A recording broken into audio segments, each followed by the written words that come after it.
नमस्कार दोस्तों, मैं अंकुर चपराना आप सभी का मेंटोर जी के ऑनलाइन प्लेटफॉर्म पर स्वागत करता हूं और आशा करता हूं आप सभी सही होंगे, अच्छे होंगे, मस्त होंगे और पढ़ाई आपकी ठीक चल रही होगी। तो हमारी भाई पॉलिटी की जो क्लास चल रही हैं उसको हम आगे बढ़ा रहे हैं और उसी क्रम में हमने जो टॉपिक चला हुआ है, जो अभी लेटेस्ट जो टॉपिक हमारा चल रहा है वो है संविधान की अनुसूचियाँ या शेड्यूल ऑफ इंडियन कॉन्स्टिट्यूशन। आप सभी को पता है मूल संविधान में इनकी जो संख्या थी अनुसूचिया की वो 8 थी, बाद में इनका अमेंड करा है और उसके बाद अब अनुसूची की टोटल जो संख्या है वो 12 हो चुकी है। डायरेक्ट क्वेश्चन यहाँ से आता है, यूपी पुलिस में आया है, दिल्ली पुलिस हेड कांस्टेबल का एग्ज़ाम हुआ है उसमें आया था, शेड्यूल के नंबर को लेके और ये जो पार्ट्स ऑफ कॉन्स्टिट्यूशन है इंडियन कॉन्स्टिट्यूशन इसको लेके डायरेक्ट क्वेश्चन आया था। तो पार्ट्स 22 हैं, लेकिन कभी कभी क्वेश्चन ऐसा आता है जो यूपी पुलिस की वैकेंसी थी उसमें 2018 वाली में 2018 अक्टूबर में 2 वैकेंसी थी 2018 में, तो उसके अक्टूबर वाले एग्ज़ाम में पहली शिफ्ट में ही ये क्वेश्चन आया था कि भारतीय संविधान में कितने भाग हैं। तो उसमें कहीं भी 22 जो ऑप्शन था वो कहीं नहीं था और हमने पता है, तुम्हें पता है, जो 22 भाग हैं भारत संविधान के किताब में भी और अभी भी जो हम पढ़ते हैं 22 पढ़ते हैं, ठीक है। लेकिन ये 22 भाग उसमें कहीं भी ऑप्शन में नहीं थे। एक ऑप्शन था उसमें, थर्ड ऑप्शन बोल दीजिए, उसमें था हमारे कि 25। अब बच्चे कंफ्यूज थे बहुत ज़्यादा कि 25 तो हो ही नहीं सकता, किसी ने फिर 20 लगाया, किसी ने 18 लगाया ऐसे, और जो आयोग का उत्तर आया वो 25 आया। 25 इस वजह से है भाई कि कुछ पार्ट्स ऐसे हैं जिनके सब पार्ट्स भी हैं, ठीक है। अगर मैं संख्या देखूं पार्ट्स की तो 1 से स्टार्ट हो रहे हैं और 22 तक एंड है। लेकिन अगर मैं बात करता हूं कुछ पार्ट्स ऐसे हैं जैसे फिफ्थ है, तो फिफ्थ तो पहले था ही, फिर उसके बाद फिफ्थ ए जोड़ दिया गया, तो फिर ये कितने हो गए, ये 2 तो यही हो गए। तो काउंटिंग अगर हम करेंगे तो बैठते हैं हमारे 25 भाग, लेकिन अगर हम नंबर सीरीज के नंबर के अनुसार देखेंगे तो पहला पार्ट हमारा फर्स्ट है और लास्ट वाला हमारा 22 पार्ट्स है। इसका मतलब टोटल अगर हम पार्ट्स की बात करें तो 25 हैं, लेकिन नंबर ऑफ पार्ट्स की अगर हम बात करेंगे तो 22 है, ठीक है। इस चीज़ को समझना है। तो इस एग्ज़ाम में तो क्वेश्चन यहीं से बन जाता है, या अगर इससे डीप जाना है तो वो पूछेगा कि भारतीय संविधान की अनुसूचियाँ कौन सी अनुसूचियाँ किससे रिलेटेड है।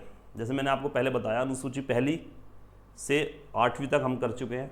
एक बार मैं दोबारा रिपीट कर देता हूँ, रिकॉल कर देता हूँ जो पुरानी क्लास में मैंने पढ़ा था। और पहली अनुसूची क्या है, संघ तथा राज्य के उनके नाम में और उनके राज्य क्षेत्र में जो परिवर्तन करता है वो हमारे अनुसूची फर्स्ट में आता है, उसके अनुसार होता है। एग्जाम्पल लिया था मैंने, आंध्र प्रदेश से तेलंगाना अलग हुआ 2014 में, ठीक है। दूसरी अनुसूची में क्या है, सैलरी, जो हमारे अधिकारी होते हैं पदाधिकारी उनका मैंने नाम बताया था, जैसे राष्ट्रपति, राज्यपाल और ये हमारे जो होते हैं लोकसभा के अध्यक्ष, उपाध्यक्ष, राज्यसभा के सभापति, उपसभापति, ऐसी फिर केंद्र लेवल पर विधानसभा के अध्यक्ष, उपाध्यक्ष, विधान परिषद के सभापति, उपसभापति, सुप्रीम और हाई कोर्ट के दोनों के जजेस और हमारा कैग, इनके सभी के हमारे सैलरी, भत्ते, अलाउंसेस वगैरह की बात होती है अनुसूची दूसरी में। अनुसूची तीसरी में आते हैं, उसमें होती है इनके शपथ की बात, ये हमारे पदाधिकारी जो होते हैं, ठीक है, वो मैंने बताए थे कौन कौन से होते हैं। फिर हमारा आता है शेड्यूल 4 या अनुसूची चौथी अनुसूची में क्या है, चौथी अनुसूची हमारी राज्यसभाओं में सीटों का जो आवंटन था, ये मैंने डीप पढ़ाया था पूरा कि कैसे कैसे राज्यसभाओं में सीटों का आवंटन होता है, हमारे देश में किस हिसाब से होता है और अमेरिका में किस हिसाब से होता है, ठीक। फिर आता है अनुसूची 5वीं। अनुसूची 5वीं और 6वीं कहीं ना कहीं कन्फ्यूजिंग होती है, तो 5वीं 6वीं को आप एक बार गौर से देख लेना कि 5वीं बोलती है कि अनुसूचित क्षेत्र व अनुसूचित जनजाति, ठीक है, उनको लेकर विशेष प्रावधान है। और 6वीं क्या है, असम, मेघालय, त्रिपुरा और मिजोरम, इनके जो हमारे ट्राइबल एरियाज़ हैं उनको लेकर विशेष प्रावधान है। ये हो गई हैं। 7वीं अनुसूची हमारी क्या आती है, 7वीं अनुसूची हमारी आती है जो हमारे 3 तरह की लिस्ट है, जो हमारी 3 तरह की लिस्ट है ना, शक्तियों का विभाजन बोलते हैं हमें, जो संघ सूची, राज्य सूची और एक हमारी समवर्ती सूची, यूनियन लिस्ट, स्टेट लिस्ट और एक कॉन्करेंट लिस्ट। तीनों में विषय मैंने बताए थे आपको कितने कितने होते हैं, तो इन तीनों की बात हो गई। 8वीं जो हमारी अनुसूची थी उसमें 22 भाषाएं थी, लेकिन 22 भाषा कितनी है, पहले कितनी थी, पहले हमारी 14 थी, फिर हमारी 8 बाद में जुड़ी हैं। 8वीं कैसे बताई मैंने, पहली एक भाषा जुड़ी 21वें संविधान संशोधन से, फिर दोबारा में 3 भाषाएं जुड़ी, वो हमारी जुड़ी जो है 71वें संविधान संशोधन से, और हमारी फिर 4 भाषाएं जुड़ी, वो जुड़ी हमारी कौन से संविधान संशोधन से, 92 संविधान संशोधन जो हमारा 2003 में हुआ था। तुमने यहाँ तक हमने अपना पूरा पढ़ लिया था। इनके भाषाओं के नाम भी पढ़े थे, कौन कौन सी जुड़ी थी। आई होप आपको वो सब चीज़ समझ में आई होंगी। और क्वेश्चन बनने को तो यहीं से बनता है, लेकिन जो अब इंटरेस्टिंग बात स्टार्ट होने जा रही है वो आती है हमारी कि 8 अनुसूची तो मूल संविधान में थी, फिर हमें ये 4 डिब्बे और क्यों जोड़ने की जरूरत पड़ी। ये डिब्बे तो बताए थे मैंने आपके, बॉक्स ही तो है, इनमें सबकी पर्ची गिरी होती है कि इस पर्ची में क्या लिखा है, कि इस पर्ची में लिखा है 8वीं में, जैसा 8वीं अगर आप डिब्बे खोलोगे तो उसमें लिखा है कि जो हमारी भाषाएं हैं उनको लेके जो सब प्रावधान होंगे, संशोधन होंगे, उनमें जो फेरबदल होगा, बदलाव होगा समय के अनुसार, वो हमारा उस डिब्बे के अनुसार होगा। उस डिब्बे में उस चीज़ को जोड़ दी जाएगी और घटा ली जाएगी। तो अब बात आती है 9वीं अनुसूची की। इसका मतलब नए डिब्बे की हमें जरूरत पड़ी थी। मूल संविधान में 8 थी, 8 में ही सब कुछ समाया था, लेकिन 9वीं की 10वां, 11वां और 12वां, हम इन तीनों चीज़ों की आज बात करेंगे। तो अभी जो हमें बात करनी है वो हमें बात करनी है भाई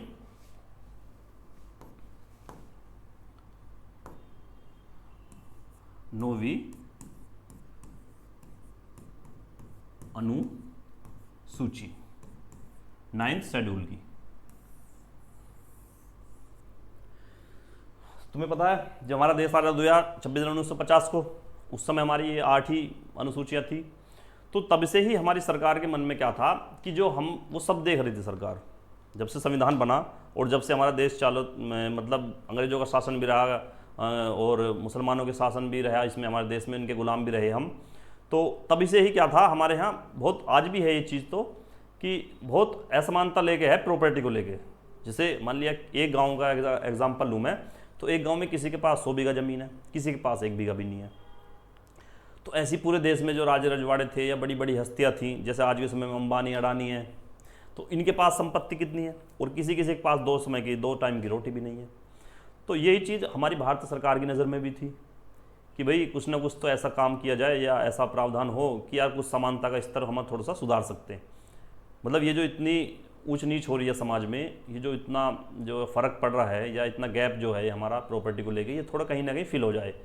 कुछ बड़े ज़मींदारों की ज़मीन लेके हम गरीब किसान या गरीब वर्ग को दे दी जाए, कुछ पट्टे के रूप में बोलते हैं, जो आज हम पट्टे के रूप में बोलते हैं, ठीक है। तो जैसे देश आज़ाद हुआ तो उसके अगले साल ही 1951 में एक एक्ट पारित हुआ, एक कानून बना भूमि सुधार वाला, भूमि सुधार कानून या भूमि सुधार अधिनियम, कुछ भी बोल लीजिए आप। इसमें क्या था, जो हमारे बड़े बड़े ज़मीन थे, रजवाड़े थे, राजा थे, इन सभी से जो ज़मीन थी वो ले ली गई, और इस ज़मीन को गरीब में, या आप बोल लीजिए कि उस पर एक तरह से सरकार ने अपने अंडर ले ली। वो या तो सरकार अपने पास रखेगी या किसी गरीब को या किसी देश कल्याण के लिए, देश हित के लिए उसमें काम करेगी। अब ऐसे में भाई दिक्कत तो होनी थी। दिक्कत किसे होनी थी? जिसकी ज़मीन गई है। अब ज़मीन किसकी गई है? जिसके पास मोटी ज़मीन थी। तो मान लीजिए जिसके पास 400 बीघे ज़मीन थी, आप उससे बोलो चलो 400 बीघे हटाओ, आपको सिर्फ 10 बीघे रहेगी या 40 बीघे रहेगी। आपको 400 बीघे में से 40 बीघे उसे दे दी, 360 बीघे उन्होंने, सरकार ने अपने जब्त में ले ली। 400 में से 360 यहाँ से ले ली। अब ऐसे करते करते कितने ही लोग, किसान ऐसे थे जिनसे ज़मीनें उल्टी ली जाने लगी। तो इसमें बड़ा विरोध हुआ। ये जो लोग थे बड़े क्रोधित हुए। ये गए सीधे कहाँ, हमारे यहाँ किसके लिए पावर होती है? सुप्रीम कोर्ट, क्योंकि संरक्षण होता है, भारतीय संविधान का ठेकेदार है ये उनको संरक्षण करता है, सिक्योरिटी प्रोवाइड करता है ना कॉन्स्टिट्यूशन को। तो इसी वजह से फिर ये जो लोग थे बड़े जमींदार यहाँ गए कि साहब ऐसे से बात है, हमारी जो ज़मीन है वो ले ली गई है, जबकि ये तो हमारा मौलिक अधिकार है।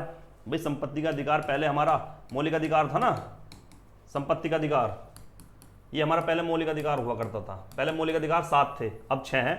तो जो कम हुआ है वो यही वाला संपत्ति का अधिकार हटा है। ये तभी की बात बता रहा हूँ मैं। तो ये मौलिक अधिकार है, और संविधान में साफ साफ ये लिखा है कि मौलिक अधिकार किसी के नहीं लिए जाएंगे, ना छीने जाएंगे, ना उनका कोई हनन होगा, ना राज्य सरकार उन्हें अपने स्तर से दुरुपयोग उनका कर सकती है। तो वे सुप्रीम कोर्ट गए, सुप्रीम कोर्ट जाके उन्होंने याचिका दायर करी। सुप्रीम कोर्ट नहीं जा सकते, मैंने तुम्हें पहले बताया था, पहले सबऑर्डिनेट कोर्ट गए होंगे, फिर high court, then supreme court, direct तो नहीं जा सकते। तो सुप्रीम कोर्ट गए, वहाँ से जाने के बाद सुप्रीम कोर्ट को पता लगा कि ऐसे ऐसे काम कर रहे हैं, तो उन्होंने जो ये कानून था सरकार का ये रद्द कर दिया, भूमि सुधार वाला। ये कानून रद्द कर दिया, और जो इनकी ज़मीन थी वो सारी वापस चली गई। अब सरकार को तो ये बात भाई बड़ी बहुत बुरी लगी। बुरी लगने का कारण क्या था? बुरी लगने का कारण था कि भाई इसमें बीच में हमारे जो सुप्रीम कोर्ट है वो हस्तक्षेप कर रहा है। अब उस दिन से ही सरकार के मन में ये मनसा बैठ गई कि भाई कैसी ना कैसी सुप्रीम कोर्ट को पक्ष में करो। पक्ष में मतलब इसको कहीं ना कहीं पावर लिमिटेड करो। अब लिमिटेड करनी है, और तभी से ही और आज तक भी इन दोनों का टकराव होता रहता है, सरकार का मतलब विधायिका का और हमारे जुडिशरी का, न्यायपालिका का। तभी से ये मैटर स्टार्ट हो चुका था। अब इसमें जब सुप्रीम कोर्ट के हाथ मानने तो सरकार ने इधर उधर जो है कानून पढ़ना चालू करा, इधर उधर की बातें करने लगी। तो खारिज होने के बाद कुछ दिन बाद ही हमारे, पहले तुमने पढ़ा भी होगा और नहीं पढ़ा तो मैं बता दूंगा आपको कि हमारे संविधान में संशोधन करने की शक्ति किसके पास है? संसद के पास है। तो हमारा जो अनुच्छेद 31 है, आर्टिकल 31A और 31B, सरकार ने इन दोनों को जोड़ा, इन दोनों के लिए ये संविधान में जोड़ा। कब? जब संपत्ति का अधिकार उनका जो है वापसी, वो नियम जो कानून था वो सरकार का रद्द कर दिया सुप्रीम कोर्ट ने। अब ये आर्टिकल जोड़ दिया है। अब इनमें देखो आर्टिकल में क्या लिखा है। ये संशोधन करा सरकार ने, कहने लगा मैं देखता हूँ सुप्रीम कोर्ट की क्या पावर है, अब हम संशोधन करेंगे और हम लिखेंगे जो अपने हिसाब से लिखना है। इन्होंने लिखा कि जो कानून सरकार लोक कल्याण के लिए करेगी, या जो कदम सरकार लोक कल्याण या लोक हित के लिए करेगी, चाहे उसमें मौलिक अधिकार का हनन हो या ना हो, वो मान्य होंगे। समझ रहे हो मेरी बात? कि गवर्नमेंट कोई काम लोक कल्याण के लिए करेगी ना, तो उसे इस आधार पे जो है कोई सुप्रीम कोर्ट में चुनौती नहीं कर सकता कि मेरे मौलिक अधिकार का हनन हुआ है। समझ रहे हो? जैसे अभी हुआ था, जैसे लोगों ने, जो जमींदार थे, उन्होंने कह दिया कि हमारे तो मौलिक अधिकार का हनन हो गया है, ये बोला था ना, इसी बेसिस पे सुप्रीम कोर्ट ने वो कैंसिल किए थे। तो सरकार ने इसी में संशोधन कर दिया और बोला कि जो काम सरकार लोक कल्याण या लोक हित के लिए करेगी ना, तो उन्हें इस बेसिस पे जो खारिज नहीं करेगी सुप्रीम कोर्ट, या उस बेसिस पे उनको कैंसिल नहीं करेगी कि उनसे किसी मौलिक अधिकार का हनन हुआ है। ठीक है? अनुच्छेद 31 के ए में डाल दिया, वो 31 के कै में। ठीक है, ये बात। और अब मजे की बात दूसरी आई, उसमें बिल्कुल सुप्रीम कोर्ट कैसे मान ला, बिल्कुल हाथ ही बांध दिए। उसमें क्या बोला कि जो भी कानून या एक्ट सरकार बनाएगी और वो 9वीं अनुसूची में डाल दिया, तो उस पर क्या होगा? उस पर सुप्रीम कोर्ट रिव्यू नहीं कर सकता। मतलब न्याय ये जो है न्यायपालिका, वो उस पर रिव्यू नहीं कर सकती, उस पर कोई अपने स्टेटमेंट नहीं दे सकती। तो सबसे पहले भारत के संविधान में संशोधन कौन सा हुआ? पहला हुआ। कब? पहला संविधान संशोधन, कॉन्स्टिट्यूशनल अमेंडमेंट एक्ट 1951, जिसमें ये अनुसूची जोड़ दी गई और ये डिब्बा को इतनी पावर दी गई कि जो भी कानून अगर सरकार बना के और इस डिब्बे में डाल दे, तो सुप्रीम कोर्ट की ये हिम्मत नहीं कि इसको तुम कैंसिल करो, या इसकी आप समीक्षा करो, या इसका पुनर्विलोकन करो, या इसका रिव्यू करो।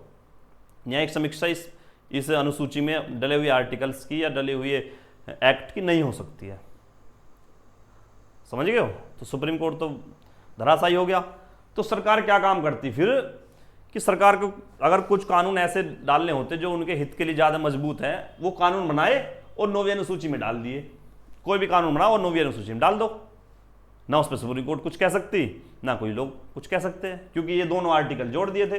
पहले आर्टिकल में बोला कि अगर लोक कल्याण के लिए, कोई डेफिनेशन है लोक कल्याण की कि कौन सा काम लोक कल्याण या लोक हित के लिए होता है? सरकार ने जो डेफिनेशन दी थी, कोई डेफिनेशन नहीं है। बस ये बोल दिया जो लोक कल्याण हित के लिए कार्य होंगे, तो उसे उस आधार पर जो हम खारिज नहीं करेगी सुप्रीम कोर्ट कि इससे किसी के मौलिक अधिकार का हनन हुआ है। और 31B में बिल्कुल साफ साफ बोल दिया कि भाई जो भी कानून या जो भारत सरकार एक्ट बनाएगी, उस एक्ट को अगर वो 9वीं अनुसूची में डाल दे, तो उस पर जुडिशियल रिव्यू नहीं हो सकता, या न्यायपालिका उस पर अपना फैसला नहीं दे सकती, वो अमान्य होगा। तो मामला खत्म हो गया। सुप्रीम कोर्ट को पता लगा कि यार ये तेरे तो हाथ बंध गए। सुप्रीम कोर्ट ने खूब हाथ पैर फड़फड़ाए, इधर उधर भागा, कानून पढ़े, कुछ हाथ नहीं लगा भाई, कुछ भी हाथ नहीं लगा। सरकार चाहे कोई भी कानून बनाए और उसमें डाल दे, सरकार चाहे कोई कानून बनाए और उसमें डाल दे। तो ये काम चलता रहा और ये काम चला काफ़ी लंबे समय तक। और एक तरह से ये हमारी देश के लिए भी अच्छी बात तो है नहीं, क्योंकि सरकार तो कभी भी कुछ लोकतंत्र से राजतंत्र की तरफ जा सकती है, कभी भी। जैसे हिटलर के समय में हुआ था, उसने संविधान में संशोधन कर दिया था अपने में, क्योंकि वहाँ संविधान संशोधन करना थोड़ा ज़्यादा इजी था। और उसने संशोधन ऐसे किया कि भाई हमारा जो देश, ये हम बात करते हैं लोक कल्याण की, उसकी लोकतंत्र की, इस लोकतंत्र को हटा के राजतंत्र की तरफ ले चलो। संविधान संशोधन करा, राजतंत्र चालू हो गया। तो ये तो हमारे देश के लिए कोई आधारभूत, कोई अच्छी बात के लिखित रूप में तो नहीं मिली। और जब हमारे संविधान में ये लिखा हुआ है कि हमारी जो न्यायपालिका है वो स्वतंत्र है, वो कोई भी फैसला दे सकती है बिना किसी दबाव के, तो अब तो उस पर दबाव सारा हो गया, उसके तो सारे हाथ पैर बंध गए। अब तो वो क्या फैसला देगी बताओ हमें? कोई फैसला देने लायक है? नहीं है। तो हमारा सुप्रीम कोर्ट काफ़ी समय तक यही चीज़ें को देखता रहा कि भाई ये चीज़ में कैसे सुधार हो, कैसे अपनी शक्ति वापस आए, क्या किया जाए, क्या नहीं किया जाए। तो भाई एक बहुत पॉपुलर केस है, वो केस है, आपको अगर आपने किताब में पढ़ा है तो ठीक है, वरना आज मैं पढ़ा देता हूँ। वो केस है हमारा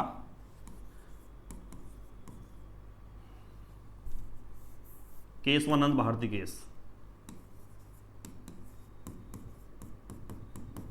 केशवानंद भारती वर्सेस केरल राज्य। केशवानंद भारती वर्सेस केरल राज्य। इसकी जो हमारी डेट है वो है हमारी 24 अप्रैल 1973 है, सॉरी 1973। ठीक है। तो ये हमारा जो केस है, इसके बारे में बताता हूँ, इससे आपको पूरी समझ में आ जाए क्या बात है। ये हमारे केशवानंद जो हैं, केशवानंद भारती, ये एक मठाधीश थे, मतलब एक मठ के एक अध्यक्ष थे, मठाधीश बोलते हैं उसको। तो इनके पास कई सौ एकड़ बीघे जमीन थी, कई सौ एकड़। अब सरकार का तो पहले से नियम चल रहा था, जब से आर्टिकल ये 9वीं अनुसूची बनाई है, पहला संविधान संशोधन किया है कि कोई कानून बनाए ऐसा और उसे 9वीं अनुसूची में डाल दे, तो कोई कुछ कहने का ही नहीं है, ना कुछ होने का है। तो इन्होंने क्या करा है, केरल सरकार ने इनकी जो जमीन थी, कई सौ एकड़ जमीन, उन्होंने अपने अंडर ले ली सरकार ने। तो इन्होंने केस किया भाई कि हमारी ये ज़मीन है, ये इसने अपने अंडर ले लिया, सारी एक्वायर कर लिया, काफ़ी बड़ी संख्या में ये ज़मीन थी। अब ये केस चलता चलता, सुनवाई होते होते, सुनवाई करता कौन? कोर्ट करता। कोर्ट के पास क्या है? कुछ भी नहीं बचा जब से 9वीं अनुसूची बनी है। तो कोर्ट भी ये चाह रहा था यार कैसी ना कैसी करके मुझे एक राह ऐसी मिले जो इस 9वीं अनुसूची का और इस भारत सरकार का कहीं ना कहीं मैं भी थोड़ा सा पावर कम कर दूं। और ये होनी जरूरी भी थी, ये बहुत ज़रूरी थी। इसको आप बाद में आकर समझोगे क्यों ज़रूरी थी ये। हमारी न्यायपालिका स्वतंत्र होने के कितने फ़ायदे हैं, वरना अगर न्यायपालिका स्वतंत्र ना होती ना, तो आज ये हम ऐसी बातें नहीं खड़े करके होते यहाँ पे। क्योंकि सरकार कैसी भी तरह की आ सकती है, कभी नरम सरकार भी आ सकती है, कभी कभी ऐसी सरकार आ सकती है जिससे हमें लगता है हमारे देश में लोकतंत्र ना हो, राजतंत्र हो। अभी भी हो जाता है, ऐसा देखने मिलता है। जबकि न्यायपालिका बिल्कुल स्वतंत्र काम करती है, उसके बलबूते पे हमारे देश का संविधान आप बोल लीजिए कि बिल्कुल साफ रखा हुआ है, या हम खुल के जी रहे हैं यहाँ पर। हम किसी सरकार का भरोसा नहीं है भाई, किसी भी तरह से। तो ये केस पहुंचा भाई सुप्रीम कोर्ट। सुप्रीम कोर्ट पहुंचा, सुनवाई हुई कि भाई क्या केस है। ये केस है भाई, केशवानंद भारती जो है ये मठाधीश के अध्यक्ष हैं, और ये जो इन्होंने राज्य सरकार ने जो इनकी ज़मीन हड़प कर ली है, अपने आधार अंडर ले लिया है। केस चलता रहा। सबसे बड़ी बेंच आज तक की, कितने जज थे उसमें? 13 जजों की बेंच थी। 13 जजों की बेंच। एक बात और, जज जो होते हैं ना 13, या तो 13 मिलेंगे, या 11, या 9, या 7, ये ओड संख्या मिलेंगी, विषम संख्या में मिलते हैं, क्योंकि उन्हें फैसला करने में थोड़ा इजी होता है। अगर मान लो 8 जजों की बेंच बना दी, तो 4-4 का फैसला आया, तो क्या डिसीजन निकला उससे? कुछ नहीं निकला ना। तो इसी तरह से ये और संख्या होती है कि 7-6 हो जाएं, 5 और 7 हो जाए, या कुछ और हो जाए, मतलब 8 कुछ भी हो सकते हैं वो, लेकिन इक्वल नहीं हो सकते। तो ये जो हमारी संख्या थी, ये हमारी जो है 13 जजों की बेंच थी। 13 जजों की बेंच काफ़ी लंबा समय तक ये जो हमारी बहस चली, काफ़ी लंबे समय तक, लगभग हमारी जो है ये 80 दिन तक चली, 80 से 82 दिन तक। और इसमें निर्णय ये निकला, निर्णय क्या निकला कि भाई हमारा जो ये सरकार जो संशोधन किया है 9वीं अनुसूची में, इसको लेके एक ऐसा शब्द का इन्होंने इस्तेमाल किया, एक ऐसे शब्द की उत्पत्ति करी कि भारत सरकार के पास संविधान में संशोधन करने की शक्ति है, ठीक है, कर सकती है, लेकिन वो हमारा जो संविधान का मूल ढांचा है ना, संविधान का मूल ढांचा, इसके साथ छेड़छाड़ नहीं करेगी। खत्म। फैसला आया 7-6 का। केशवानंद भारती केस हार गए, बेशक ये केस हार गए थे केशवानंद भारती जी, सरकार जीत गई थी, लेकिन इसी के आधार पर जो मूल ढांचे का सिद्धांत पैदा हुआ ना, इसने हमारे पूरे संविधान को फिर से सुरक्षित कर लिया और सरकार से छीन के इसे फिर न्यायपालिका अपने अंडर में ले आई और अपना दबदबा दोबारा से कायम कर दिया। लेकिन केशवानंद भारती केस इतना इंपॉर्टेंट है, हम पढ़ेंगे कि भाई, और जो भी पॉलिटी का बच्चा होगा ना, जो पॉलिटी पढ़ेगा या आगे आने वाले समय में किसी को पढ़ाएगा या अपने बच्चों को पढ़ाएगा, बिना इसके नहीं पढ़ पाएगा। केशवानंद भारती केस हर व्यक्ति जानता है और हर व्यक्ति ने पढ़ा है, इतना इंपॉर्टेंट केस है केशवानंद भारती केस, जो है बहुत जरूरी, क्योंकि जो हमारा संविधान जो आज सुरक्षित है ना, वो इसी केस की देन है। इसी केस के आधार पर, इसी केस को इतना बड़ा लेगा। आज तक 13 जज नहीं बैठे कभी भी, 13 जजों की कभी भी बैठक नहीं हुई, सबसे ज़्यादा जज इसी में बैठे, और फैसला हालांकि केशवानंद भारती के केस में, केशवा के केस में नहीं गया उनके पास, हार गए केस वो, लेकिन बात वही है कि तुम जीत कर भी रो पड़ोगे तुम जीत कर भी रो पड़ोगे, कुछ इस कदर हारेंगे हम। केशवानंद भारती जी कह रहे हैं कि तुम जीत कर भी रो पड़ोगे, कुछ इस कदर हारेंगे हम। वही हाल हुआ यहाँ पे, हारे लेकिन इतिहास बना दिया और इस नए सिद्धांत को जन्म दे के चले गए, मूल ढांचा। अब सरकार की सिरदर्दी कि भाई ये मूल ढांचा क्या है। अब तुम्हें बताता हूँ मैं, एकमात्र व्यक्ति है भारत का जो हमारे जो सुप्रीम कोर्ट है उसके जजों से परामर्श या एडवाइस ले सकता है, एडवाइस ले सकता है, सलाह ले सकता है। उसे माने या ना माने वो बाध्य नहीं है, और सुप्रीम कोर्ट भी उसको परामर्श या एडवाइस दे या ना दे वो भी बाध्य नहीं है। ये दोनों बात लिखी हुई हैं। अगर राष्ट्रपति जाता है, राष्ट्रपति पहली बात खुद नहीं जाता, वो अपना एक सरकारी वकील भेजता है जो भारत का महान्यायवादी होता है, अटॉर्नी जनरल ऑफ इंडिया होता है, वो भारत का सरकारी वकील होता है। वो भेजता है सुप्रीम कोर्ट के जजों के पास, वहाँ भी एक बेंच बनाई जाती है, और उससे पूछता है सर ये मूल ढांचा क्या है। मूल ढांचा कहता है वो सुप्रीम कोर्ट कि तुमने बहुत परेशान कर लिए भाई, बहुत दिन हो गए हैं। अब मूल ढांचा का या तो हमें पता है या भगवान को पता है, बस जाओ छुट्टी, और तुरंत बेंच खत्म और जज अपने उठकर घर। अब वो आए, इंदिरा गांधी जी की सब सरकार थी, इंदिरा गांधी जी से बोले कि यार ऐसे ऐसे, वो तो कह रहे हैं कि इस मूल ढांचे का तो या तो हमें ही पता है या जो है भगवान को पता है। उनकी सिरदर्दी बन गई, उन्होंने कहा यार ऐसे कैसे हो सकता है, अब तो कुछ ना कुछ और करना पड़ेगा हमें, हमारे हाथ बन चुके हैं, सारा कब्जा जो उसके हाथ में आ चुका है। तो इस केशवानंद भारती केस के होने के बाद फिर से दोबारा सत्ता जो हमारी पावर है हमारे सुप्रीम कोर्ट की दोबारा वापस आ गई, उनको पूरी शक्ति अपनी फिर याद आ गई, जैसे हनुमान जी को याद आ गई थी श्रीलंका में जाने से पहले, उनको शक्ति याद दिलाई थी ना, उसी तरह से उनके पास फिर बहुत शक्ति आ गई थी।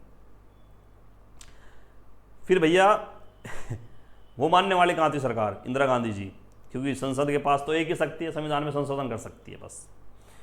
तो एक हमारा आर्टिकल है 368 जो संविधान संशोधन को लेके है। 368 उसमें क्या लिखा आर्टिकल में, संविधान में संशोधन हमारी संसद कर सकती है। तो इसमें 361, 368(2), 368(3) सब क्लोज बता रहा हूँ मैं 368 के।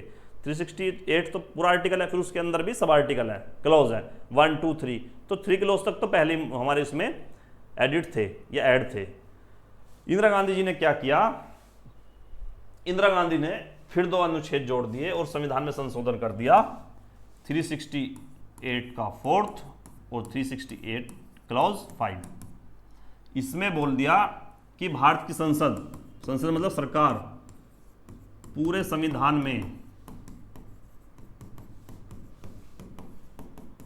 संशोधन कर सकती है। क्या बोला कि भारत की संसद पूरे संविधान में संशोधन करने की शक्ति रखती है और संशोधन कर सकती है, ये बोला अनुच्छेद 368 के सब क्लॉज 4th में, ठीक है। और 368 के क्लॉज 5 में क्या बोला कि न्यायपालिका इसकी न्याय समीक्षा भी नहीं कर सकती। क्या बोला, न्यायपालिका इसकी न्यायिक समीक्षा भी नहीं कर सकती।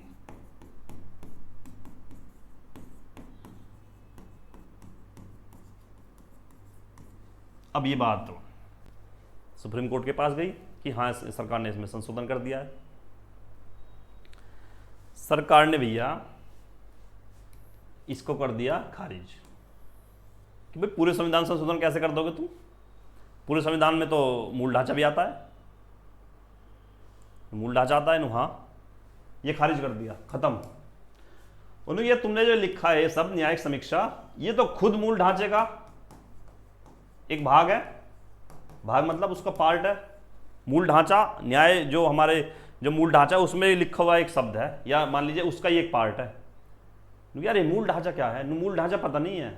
जो भी चीज़ें होती हैं हमें लगेगी कि ये चीज़ें, वो मन में बता रहा हूँ मैं, वो इन्हें स्टेटमेंट नहीं दी सरकार को सुप्रीम कोर्ट ने, लेकिन ये वो करते थे सुप्रीम कोर्ट, अब भी करता है कि जो भी चीज़ उन्हें ऐसा लगती है कि इसमें मौलिक अधिकार का किसी का हनन हो रहा है या देश हित के लिए काम नहीं है, वो सिर्फ इसी संख्या इसी व्याख्या को देकर उसे रद्द कर देती है कि ये हमारे मूल ढांचा के खिलाफ है, या मूल ढांचे के अनुसार ये काम या ये एक्ट या कानून नहीं बना है, तो उसे उस आधार पर हमारी खारिज कर देती है।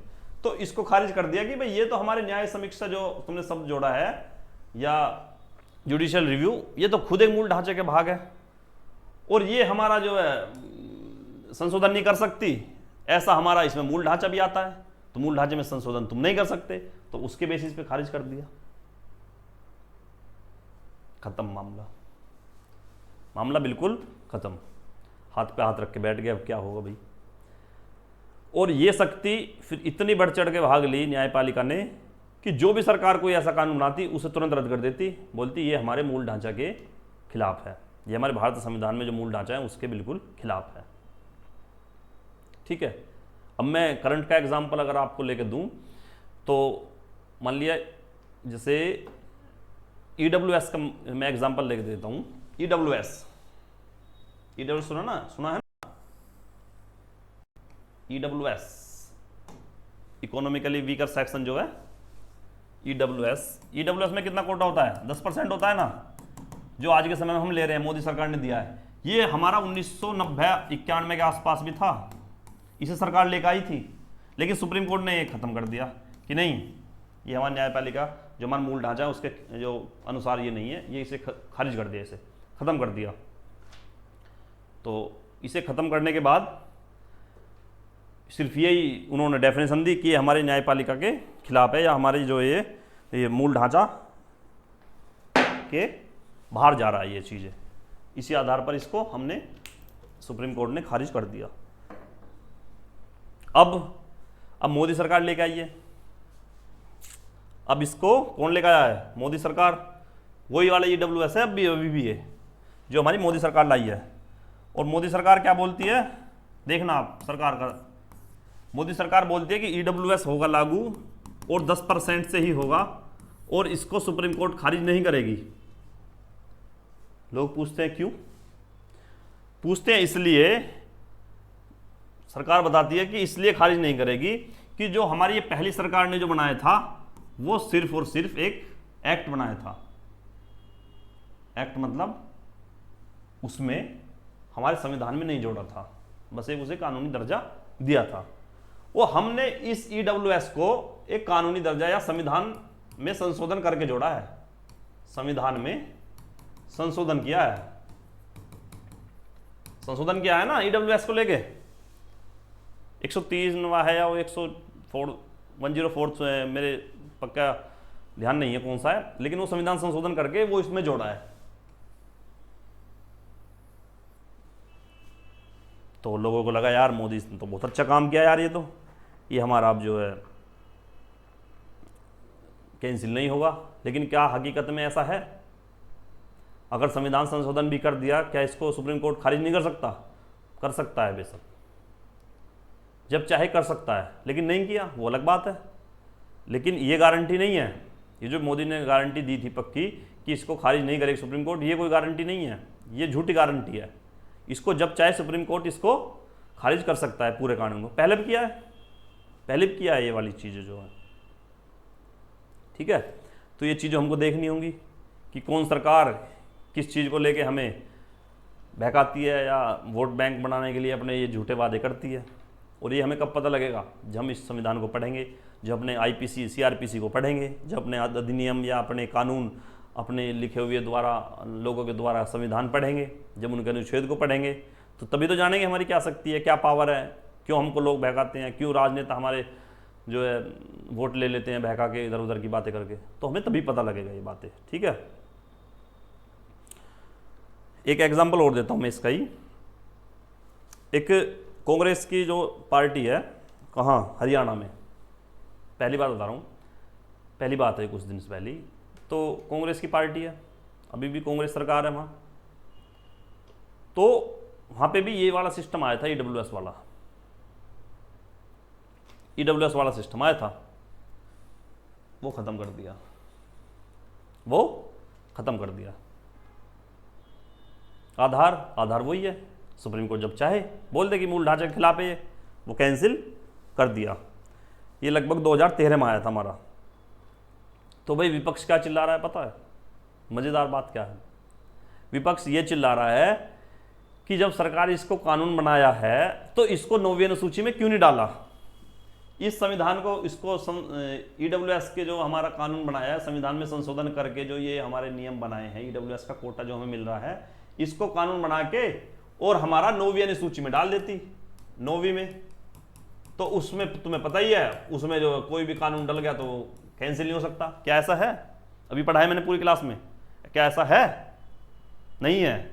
उन्होंने 9वीं अनुसूची के बारे में भी बोल दिया सुप्रीम कोर्ट ने, और खारिज किए हैं ना आर्टिकल 31A 31B, ये 9वीं अनुसूची के लिए जोड़े थे कि जो आर्टिकल हम जो कानून बना के 9वीं अनुसूची में डाल देंगे उस पर न्याय समीक्षा नहीं होगी या जुडिशियल रिव्यू नहीं होगा, 31वीं के बी में था वो भी खारिज किए हैं। और जो इसके बाद भी संविधान में संशोधन हुए हैं वो भी कैंसिल किए हैं। जो इंदिरा गांधी जी ने आर्टिकल 368 के सब क्लॉज 4 और सब क्लॉज 5 जोड़े हैं, वो भी कैंसिल किए हैं। तो भाई अब 9वीं अनुसूची की बात यह है करंट की स्थिति में, जो 9वीं अनुसूची है इसके में भी डले हुए कानून या प्रावधान पर जुडिशियल रिव्यू हमारा हो सकता है। ये भी हमारा अब सुप्रीम कोर्ट के अधीन है, या सुप्रीम कोर्ट इस पर भी न्याय समीक्षा या अपना जुडिशियल रिव्यू कर सकती है। सरकार चाहती थी कि कुछ कानून या कुछ एक डिब्बा हमारा कम से कम ऐसा हो, ये 9वीं वाला, कि इसमें हम बिल्कुल अपने हित के काम करें और इसमें डाल दें तो सुप्रीम कोर्ट इसको खारिज नहीं करे। लोगों की तो क्या हिम्मत है, सुप्रीम कोर्ट के पास जाते हैं, तो इसमें डाल दें तो इसमें ना तो वो राय दे किसी की सुप्रीम कोर्ट का हस्तक्षेप होगा, ना इसमें बने हुए कानून जो डाल देंगे वो रद्द होंगे। लेकिन इससे क्या होता? इससे लोगों को जैसे जमीन ले ली जा रही है, सब चीज़ें हो रही हैं, ऐसी कुछ और कानून बनते। हो सकता है आज मोदी सरकार है तो जैसे अभी ये सरकारी नौकरी देने के लिए गिड़गिड़ा रही है, बिल्कुल नहीं दे रही है, हाथ खींच रखा है। अभी कोई ऐसा कानून बनाए कि सन 2024 से जो हमारे रेलवे है या और भी कोई चीज़ें हैं उनमें सरकारी जो भर्तियाँ वो बंद हो गई हैं, तो कानून बनाया और 9वीं अनुसूची में डाल दिया। अब 9वीं अनुसूची बनने के बाद हम कहीं कोर्ट में नहीं जा सकते, और जब मनुष्य या लोग कोर्ट में नहीं जाएंगे तो इसका मतलब संविधान या लोकतंत्र कहाँ रह गया? राजतंत्र हो गया वो तो, जो हमारी सुनने वाले कोई नहीं है। हमारी सुनने वाला इस मात्र एक देश में एक ही चीज़ है, सुप्रीम कोर्ट। बाकी कौन है? कोई नहीं है। सरकार किसकी सुनती है बताओ मुझे? सरकार के तो सबसे निचला जो पिलर होता है, उसके भी सबसे नीचे का जो ईंट होती है, ग्राम प्रधान बोलते हैं, वो किसी की नहीं सुनता है। MP MLA की छोड़िए, ठीक है। तो ये जो हमारे सुप्रीम कोर्ट के कुछ फैसले थे, जिनके आधार पर सुप्रीम कोर्ट हमारा आज तक भी मजबूताई से काम कर रहा है और आगे बढ़ रहा है। उस सरकार का तब से और अब तक यही चीज़ें हैं। NJAC जो मैंने पढ़ाया था 2014 में लाई थी मोदी सरकार, NJAC भी तो यही है। जो हमारी न्यायपालिका है, इसमें नियुक्ति आयोग बनाया था एक, NJAC, नेशनल जुडिशियल और अपॉइंटमेंट कमेटी या समिति बोल दीजिए, ये था वो 2014 में जो मोदी सरकार लाई थी। न्यायपालिका में जो नियुक्ति होती है ना, सुप्रीम कोर्ट में जो नियुक्ति होती है इसकी चीफ जस्टिस की, तो उसमें सरकार का कोई आदमी नहीं होता, न कोई अन्य कोई आदमी होता है। इनका ही फैसला खुद का होता है। ये जज बैठ के फैसला करते हैं कौन कितने समय तक ये रहेगा, कौन कितने समय तक जज रहेगा, इसके बाद कौन रहेगा, उसकी कितनी पावर होगी, उस पर कौन फैसला सुनाएगा। ये सब काम सुप्रीम कोर्ट के इंडिपेंडेंट लेवल पर होते हैं। तो मोदी सरकार इसमें ये चाह रही थी कि इसमें भी कहीं ना कहीं अपनी सरकार का आदमी बैठ जाए, और आदमी बैठेगा तो हस्तक्षेप करेगा। इसका मतलब सरकार की फिर कहीं ना कहीं हमारी जुडिशरी पे पकड़ हो जाएगी और दोबारा से एक बार जुडिशरी के हाथ बांध दिए जाएंगे। लेकिन ऐसा नहीं होने दिया। वो कानून जो लाई, NJAC करके जो नियम या कानून या एक्ट बना रही थी, वो पास करा लिया था मोदी सरकार ने पास करा लिया था, वो दोनों सदन से, राष्ट्रपति के साइन पे करा लिए, लेकिन वो कैंसिल कर दिया। क्या व्याख्या दी होगी बताइए आप? कि हमारे मूल ढांचे के खिलाफ है। सबसे बड़ी हथियार है, मूल ढांचे के खिलाफ है। मूल ढांचा क्या है? कुछ भी हो सकता है, हमें कुछ नहीं पता। जो उन्हें कानून लगता है ये अच्छा नहीं है देश के लिए, बोल देती है ये हमारे मूल ढांचे के खिलाफ है, या हमारे संविधान के जो है मूल ढांचे को इसके दिक्कत है। तो यही बातें थी सब, ठीक है। तो आशा करता हूँ ये आपको 9वीं अनुसूची समझ आई होगी। सॉरी, बहुत इम्पोर्टेंट है, और इतनी इम्पोर्टेंट है कि हमने भी इसको कई बार पढ़ा है। बहुत कन्फ्यूज़न रहता है इसमें, तो कन्फ्यूज़न बिल्कुल नहीं करना है। कन्फ्यूज़न ये नहीं करना है। 9वीं अनुसूची संसद ने जोड़ी थी, मतलब सरकार ने जोड़ी थी, क्योंकि सरकार का ये पावर है कि वो संविधान में संशोधन कर सकती है। तो उसने देखा कि मैं एक ऐसा डिब्बा जोड़ दूं कि उसमें ऐसे नियम बनाऊं मैं कि जो हमारे हित के हों, जो हम चाहें वो नियम बना के और उस डिब्बे में डाल दें, तो उसको कोई ना खोले या कोई उसको कैंसिल ना करे। और ऐसा कर दिया उन्होंने पहले। लेकिन फिर एक केशवानंद भारती केस आया, उसमें सुनवाई हुई, उससे जो फैसला लिखा न्यायिक ढांचा या मूल ढांचा उसके आधार पर फिर न्यायपालिका के पास शक्ति पहुंच गई। उसने बोल दिया कि इस डिब्बे को बेशक आप बना लो, संविधान में संशोधन करने की आपकी शक्ति है, आप करोगे, लेकिन मूल ढांचे के खिलाफ कुछ भी कार्य या कुछ भी नियम आप नहीं बना सकते। और वो कानून बनाकर अगर आपने उस डिब्बे में डाल भी दिया, अगर कानून बना के आपने उस डिब्बे में डाल भी दिया, तो उसका जुडिशियल रिव्यू भी होगा। सरकार बोल रही थी कि नहीं, जो उसमें कानून बन के गिर गया उसका आप कहीं कुछ नहीं देख सकते ना, उसको ख़त्म कर सकते। लेकिन उस केस के बाद से आज तक ये नियम है कि कुछ भी कानून आप बना लो, एक तो न्यायिक ढांचे का उसमें अपमान नहीं होना चाहिए, उसके खिलाफ कुछ नहीं होना चाहिए।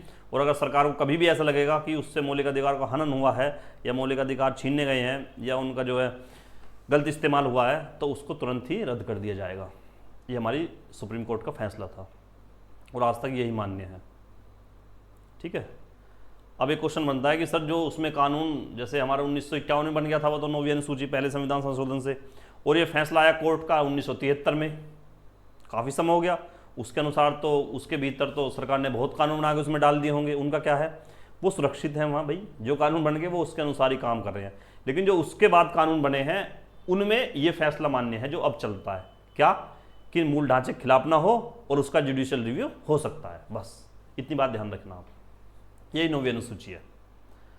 अब बची 10वीं, 11वीं, 12वीं, वो मैं नेक्स्ट वीडियो में कराऊंगा। आई होप आपको ये चीज़ें समझ में आई होंगी और आप इसको शॉर्ट नोट्स की तरह लिख लो, अच्छा रहेगा, बहुत बढ़िया रहेगा, ठीक है। और वीडियो अच्छी लग रही हो तो शेयर कर दिया करो, थोड़ा बहुत ग्रुप में भेज दिया करो। बाकी आपकी मर्जी है, जैसा आपको करना है। चैनल को सब्सक्राइब कर लो, ठीक है। मिलते हैं अगली वीडियो में, टेक केयर, बाय बाय, जय हिंद, जय भारत।